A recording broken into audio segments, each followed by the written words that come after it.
So I wrote the song Even Unto Death, inspired by having seen a video that the Islamic State released of an execution in February of 2015.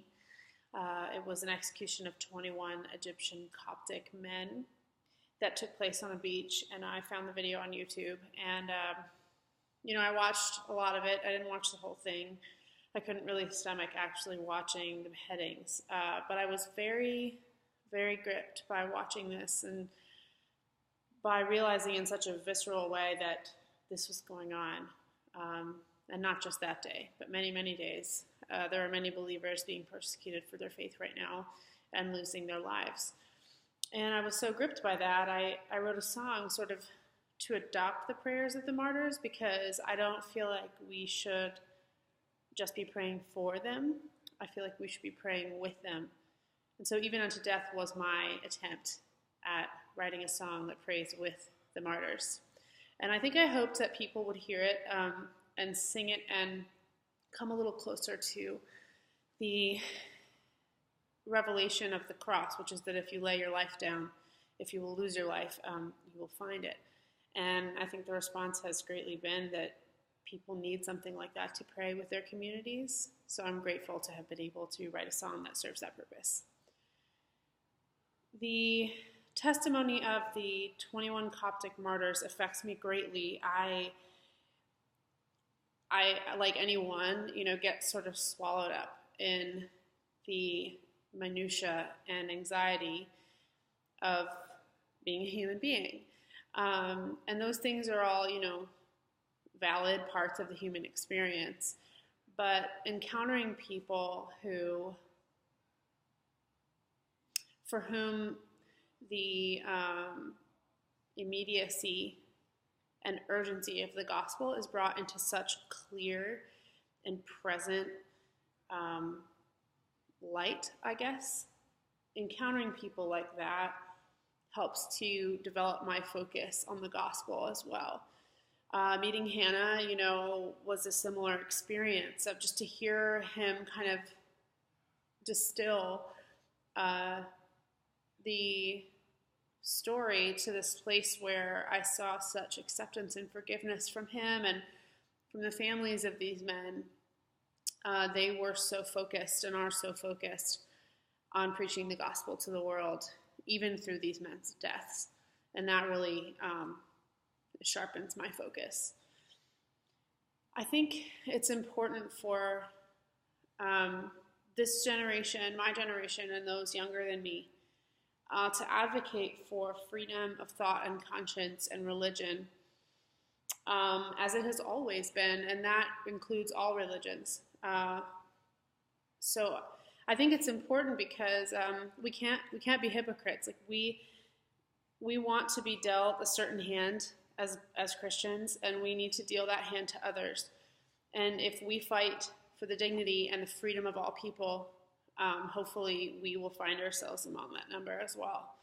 But the great kind of paradox of Christian life is that even as we fight for freedom of thought, freedom of conscience, and freedom of religion, we also have to be willing to lose those things when they're taken from us. That's the way of Jesus and the way of the cross. It is so important for people to find out what their gifts and talents are, whether that be artistic gifts and creative talents or administrative skills or fundraising skills or whatever they may be, to support those facing persecution, because really we're not disconnected from those people. Even if we pretend that we are, even if that we live our lives in such a way where we don't even think about the people facing persecution currently or fleeing the refugee crisis, let's say, even if we don't think about those people, we are connected to them.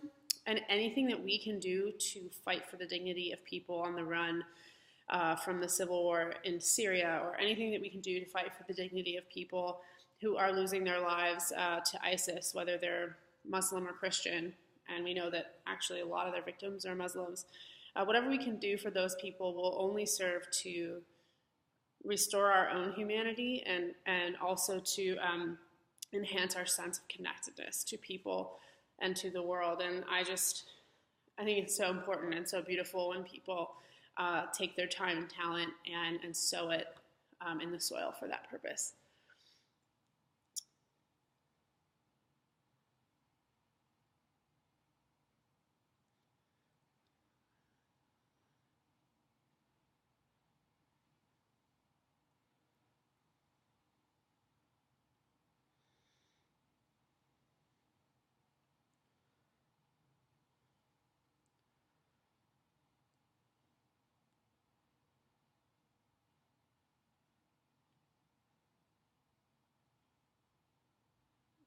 Thinking hard about number 5. I feel like I kind of answered it.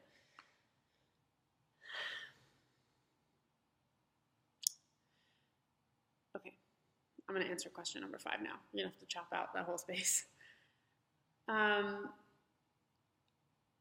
ISIS, or the Islamic State, whatever you want to call it, is committing large-scale murder against small religious groups, minority groups, and also against the Islamic peoples of the areas that they occupy. And what I see there is, from my layperson's perspective, because I'm not a political scientist or a reporter or journalist at all, what I see there is that as Christians, our responsibility is to preach the gospel to all people. That includes people in the Islamic State. And I'm aware that that's kind of a convoluted goal, because how do we even reach them?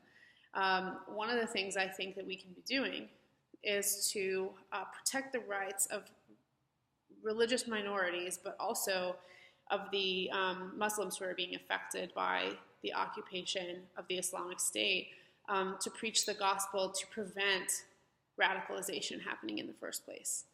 I really believe that a person-to-person approach is very, very important here. I'll leave the war and all of that stuff to the government for now, but my focus is really how can I reach people who are being affected directly by the Islamic State and provide for them, fight for their dignity, and hopefully preach the gospel to them. That's kind of the way I want to focus on it.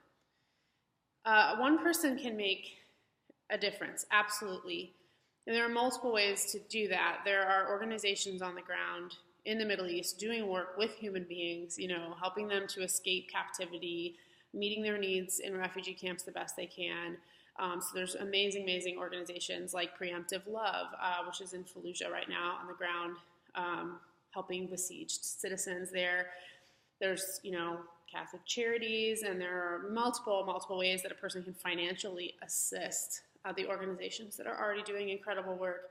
Another way that I think individuals can help is to raise awareness about these problems and kind of use our influence, no matter how big or small, to encourage others in America to lead with empathy for Middle Easterners, because I think that one of the problems I see a lot on my social media is that people don't know how to empathize with Arabs because the culture is so other to so many Americans. We think of them as being somehow not like us. But the more that we can humanize and kind of dignify the people there who are suffering so much from persecution, from the refugee crisis, the more we can humanize and dignify them, the more that we can make Americans feel connected to them as people, the more impact that we will all have on reaching those souls and on hopefully saving their lives and also introducing them to the Lord. So I think that's probably one of the biggest things, is just assisting in the efforts.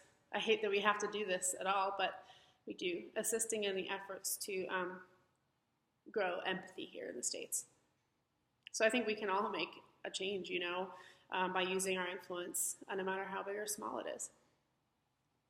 Okay, so that's all the questions. Sorry about the big gap in between 4 and 5. I was just thinking hard. All right, thanks so much for having me, and I hope this is useful for you. Thanks.